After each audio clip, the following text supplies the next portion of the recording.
Halo Bray, kembali lagi di gaptek.id dan di video kali ini gua kedatangan sebuah kartu grafis yang sebenarnya keberadaannya memang cukup goib di pasaran dan gue juga udah sempet bahas versi referensinya, yaitu Radeon RX 6700 XT. Dan yang kedatangan kali ini ke gua itu adalah versi custom card dari Gigabyte, yaitu versi gaming OC-nya, alias Gigabyte Radeon RX 6700 XT Gaming OC. Panjang banget namanya. Dan biar pembahasannya itu berbeda dari versi referensinya, maka dari itu pengujian kali ini juga bakalan sedikit berbeda dari video-video pembahasan gua sebelumnya. Tapi sebelum kita masuk ke sana, ada baiknya kita bahas dulu kartu grafis yang satu ini, mulai dari desainnya dulu seperti apa. Yang berbeda dari seri gaming OC paling pertama adalah di bagian fan-nya. Desain reference menggunakan 2 fan axial, sementara custom card yang satu ini udah menggunakan 3 fan. Penampilan itu udah otomatis berbeda juga ya. Tampilan seri gaming OC ini jauh lebih stout daripada seri Aorus yang blinky-winky. Tapi tetap diberikan RGB-RGB-an sedikit, strip aja sih pada list dan tulisan Gigabyte ini. Fan pada bagian tengah ini juga punya putaran yang beda sendiri dari 2 fan lainnya. Ini akan membuat pressure lebih di area tengah karena angin yang berlawanan. Dengan tujuan agar udara bisa dihembuskan dengan cepat ke center area yang dimana itu adalah lokasi dari GPU-nya. Sementara sisanya untuk memberikan udara ke heatsink dan untuk membuang panas. Di bagian backplate-nya juga masih ada semacam lubang gitu, ini akan membuat udara panas bisa cepat keluar. Meski backplate ini juga memiliki fungsi sebagai heatsink, tapi adanya rongga seperti ini harusnya membuat sirkulasi udara di dalam kartu grafis lebih baik lagi. Tapi gimana airflow casing kalian juga sih nanti ujung-ujungnya. Kartu grafis ini menggunakan 8+6 pin PCIe konektor ya, dengan rekomen power supply di angka 650 watt. Ingat ya, ini tuh rekomen power supply 650 wattnya, bukan minimum. Jadi kalau kalian pakai power supply 650 watt pun itu udah sangat-sangat cukup, bahkan lebih dari cukup. Selama komponen lainnya juga wattnya nggak besar ya. Output display, nah ini untuk output displaynya ada perbedaan juga, ada 2 HDMI dan 2 DisplayPort. Kalau referensinya itu HDMI-nya cuma satu aja. Mengenai spesifikasinya, perbedaan mendasar dari custom card yang satu ini dari spesifikasi GPU-nya tentu ada di bagian GPU clock-nya. Untuk seri gaming OC dari Gigabyte, ini udah pre-overclock ke 2622 MHz. Buat yang belum tahu, 6700 XT secara default itu harusnya memiliki 2424 MHz boost. Selebihnya nggak ada perubahan yang terlalu signifikan sih, karena power limitnya pun masih sama. Oke, kita masuk ke bagian sistem pengujian. Nah, sistem pengujiannya seperti apa sih? Jadi untuk video kali ini, gua sistem pengujiannya nggak cuma ngasih benchmark gaming aja, tapi gue juga akan ngetes VGA card ini untuk keperluan mining. Tenang, buat yang gamer jangan emosi dulu karena gua nge-benchmark mining, karena tujuan video ini bukan berarti gua pro mining dan nggak pro ke gamer-gamer ini.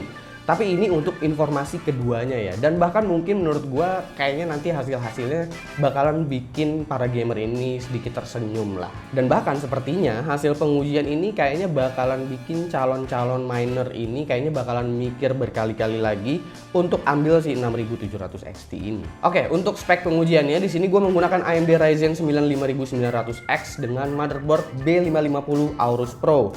RAM G-Skill Trident Zinio 2x8GB DDR4 3600, ID Cooling Frostflow X360, Cooler Master Silent Pro Hybrid 1300W dengan NVMe SSD 2TB. Pengujian miningnya sendiri gue akan menggunakan software NiceHash, karena software NiceHash ini memang software yang paling sederhana apabila kita mau menjalankan mining. Karena gue juga bukan yang expert banget di bidang mining, maka dari itu gue gunakan software yang sederhana-sederhana aja. Karena dasarnya sebenarnya NiceHash juga itu menambang Ethereum lalu dikonvert menjadi Bitcoin. Jadi yang ditambang memang sama-sama Ethereum ya. Ada Ravencoin juga sih, tapi yang paling umum itu kan Ethereum. Maka dari itu yang gua akan masukin di sini adalah untuk mining Ethereum-nya. Oke, untuk pengujian Ethereum-nya ini gue menggunakan Dagger Hashimoto ya, NB Miner untuk algoritmanya. Di sini gua tes selama kurang lebih setengah jam mining. Dalam benchmark emang RX 6700 XT bisa mencapai angka 43 MHz per second. Tapi lama-kelamaan hash rate turun ke sekitar 40,5 MHz per second. Total power GPU yang ditarik ini kurang lebih 166 watt dan posisi default ya ini. Tanpa tweak memori, power limit, core clock, dan juga voltasenya. Kalian juga bisa lihat pada bagian GPU memory junction temperature, baru setengah jam dijalankan mining, memori GDDR6-nya ini udah langsung tembus ke 102 derajat Celcius. Dan ini masih di open air bench table, ruangan AC, ambience-nya adem. Gimana kalau misalkan ruangan mining yang isinya semuanya GPU, abis itu biasanya rata-rata juga ruangannya cuma dikasih exhaust aja, itu pasti bakalan jauh lebih panas lagi. Meski ini belum masuk angka throttle dari GDDR6, tapi tentu akan kurang sehat untuk dijalankan 24 jam per 7 hari apabila terus digas buat mining.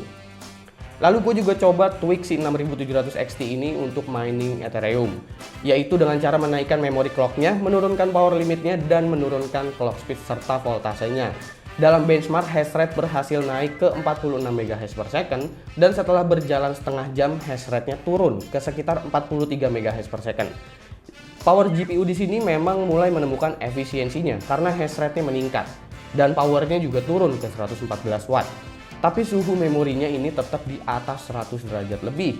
Jadi coba bayangin aja kalau harus keluar uang 12 juta, hash rate-nya juga nggak terlalu tinggi, suhu GPU-nya emang aman tapi suhu memorinya kurang baik untuk mining terus-terusan. Balik lagi nih, skenario gua ini open air bench table, ruangannya AC lumayan adem dan nggak banyak GPU numpuk sebelah-sebelahan, dan itu kan biasanya ngebikin airflow serta ambience-nya juga bakalan jauh lebih panas. Bagaimana kalau menggunakan mining rig yang isinya semua GPU dempet-dempetan, ruangannya semua isinya komponen PC, pasti itu ambience-nya bakalan jauh lebih panas lagi kan. Gua rasa sebaiknya sih kasih aja jatah ke para gamer untuk GPU yang satu ini ya. Buat mining kayaknya mending ambil RX 570 atau 580 yang udah ditweak aja, daripada ini kalau emang mau pakai Radeon.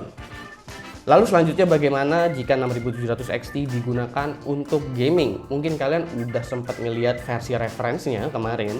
Gue bisa bilang sih sebenarnya performance-nya nggak jauh berbeda ya dengan versi reference, meskipun ini pre-overclock karena selisih clock speed-nya juga nggak terlalu beda jauh. Tapi apa salahnya jika kita melihat perbandingan antara versi reference dan juga 6700 XT yang versi custom card ini.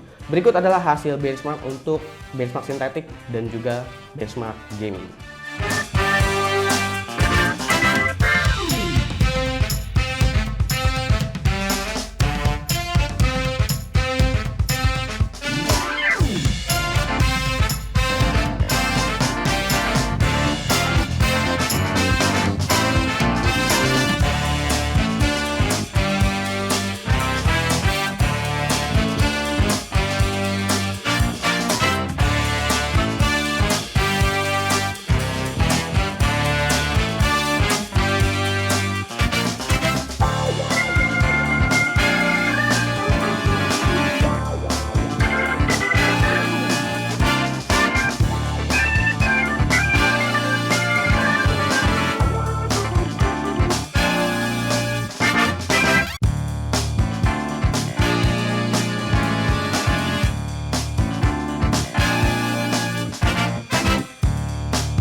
Oke, kita masuk ke bagian kesimpulan ya. Kalau untuk harga kayaknya gua nggak perlu sebutin di video ini karena harga saat gua syuting video kali ini masih kurang begitu stabil untuk harga kartu grafis ya. Sebenarnya bukan dari segi harga aja tapi dari segi stok. Nah, gue juga bisa bilang si Radeon RX 6700 XT itu sebenarnya ya lebih cocoknya untuk para gamer aja sih. Sayangnya 6700 XT ini stok di awalnya udah sangat terbatas sehingga harganya mau nggak mau pun jadi ikutan naik. Goibnya GPU ini gue rasa lebih karena minimnya stok ya, bukan karena diborong miner.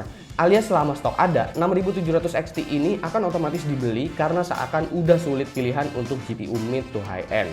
Kalau ada miner yang sempat beli 6700 XT, kemungkinannya itu ada dua. Mereka akan jual GPU ini atau mereka berharap bisa nge-tweak 6700 XT agar lebih efisien dan optimize. Tapi itu menurut gua aja. Kira-kira menurut kalian gimana? Silahkan komen di bawah dan kasih pendapat kalian masing-masing. Jangan lupa like, share, dan subscribe jika video ini menarik buat kalian. Follow sosial media gua kalau lu kepo sama apa yang ada di balik layar Gaptek. Beli juga merchandise-nya Gaptek untuk membeli t-shirt dan juga mensupport channel ini dengan cara membeli merchandise-nya. Itu ada beberapa t-shirt dan juga pilihan warnanya. Silahkan cek di kolom deskripsi. Atau kalian juga bisa support gaptek.id dengan cara donate secara cuma-cuma suka-suka lewat saweria.co. Gue Suki dan seperti biasa sampai jumpa di lain kesempatan.